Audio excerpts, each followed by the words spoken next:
So, syempre, dahil ganyan naman ang aking pagsunod kay BP Sara, kung sabihin niya na dahil po kaunti ang mga abogado at mas gusto niyang lahat dayuhan, ay nako, I will bow to it. No?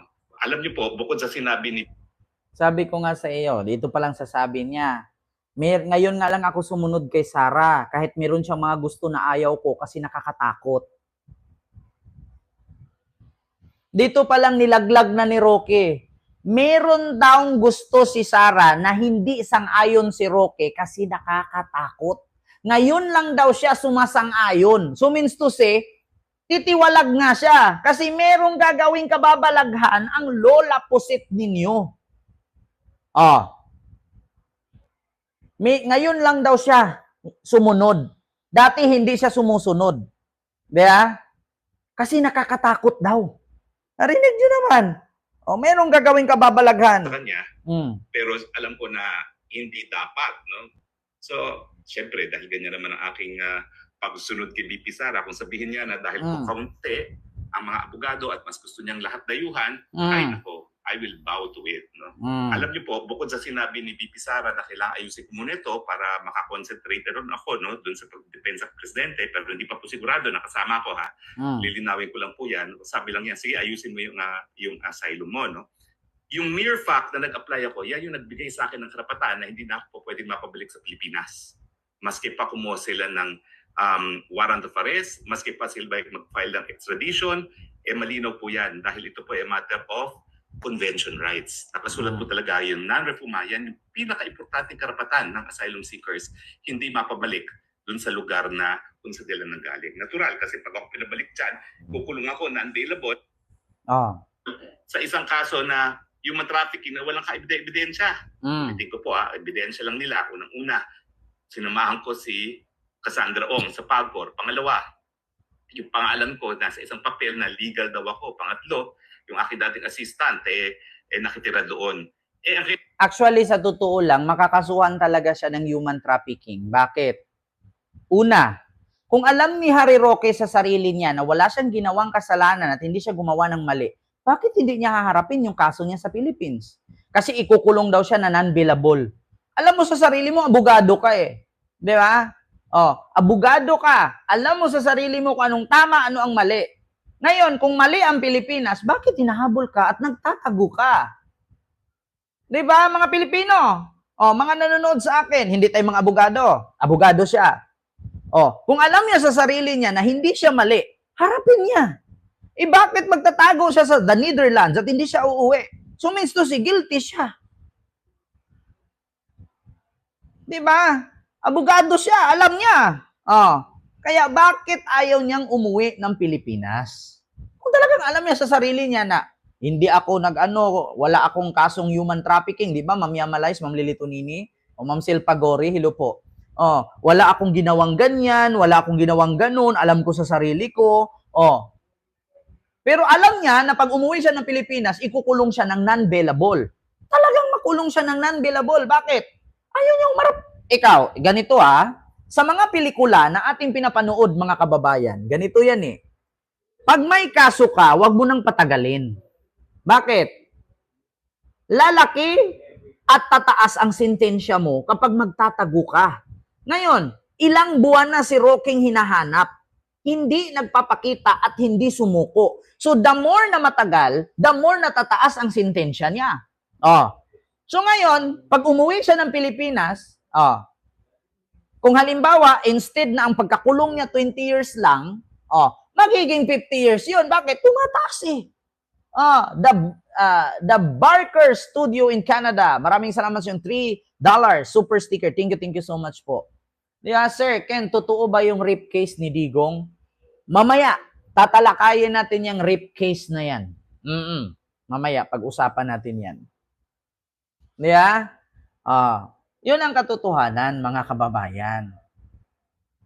Di ba? Nako, ito na, nadulas na siya, may gagawin si Sara. Ito, actually, ito yung sinabi niya, mga kababayan. Ulitin ko, Sasabihin ni Bibi Sara. At yan po ay walang halong kaplastikan. That's true. Kita nyo nga, sumunod ako sa kanya sa Unity. Ano nangyari?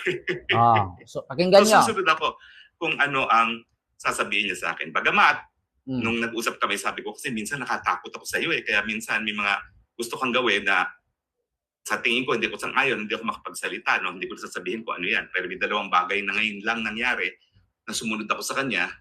Pero 'di ba?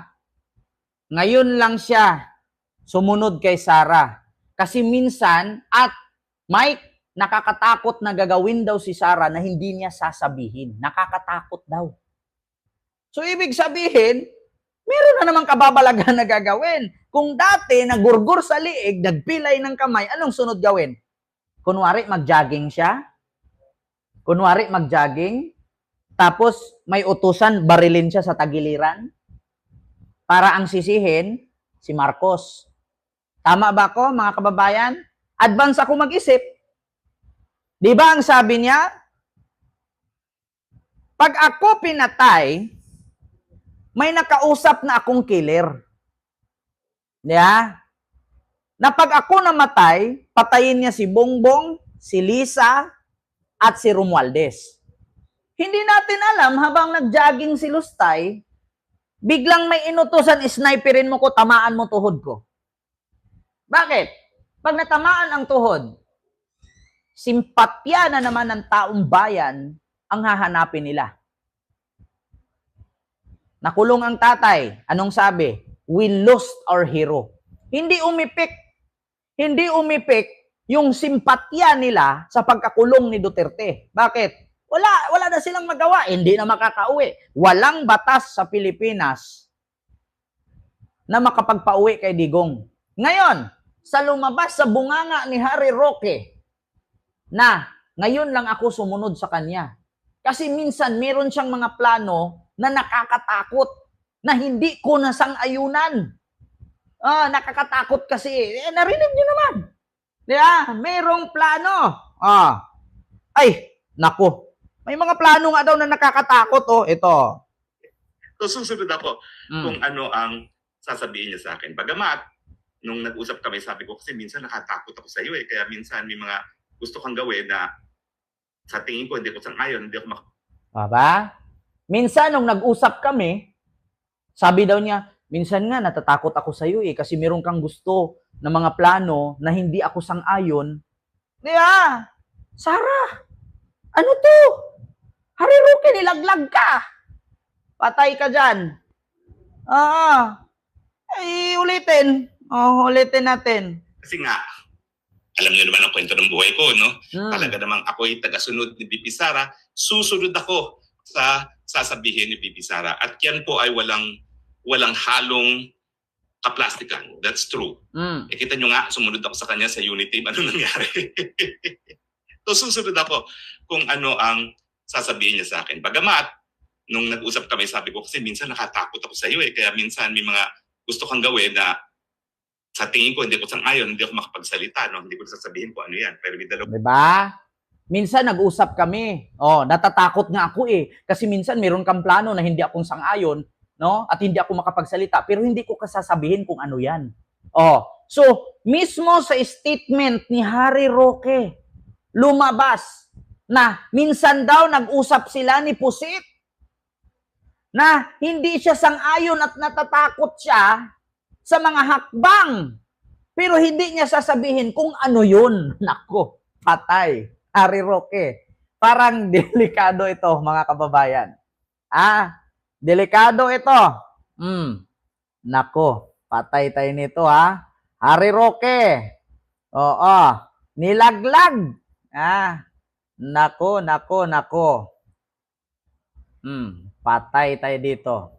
Plano ni Sarah. Maliwanag pa sa araw, Sir Ken. Nako. Minsan kasi natatakot ako sa iyo Meron kang mga plano na hindi sasang-ayon sa akin. Kaya hindi ko nasasabihin kung ano yan. Nako, Harry Roque. Nako, Pangulong Bongbong Marcos.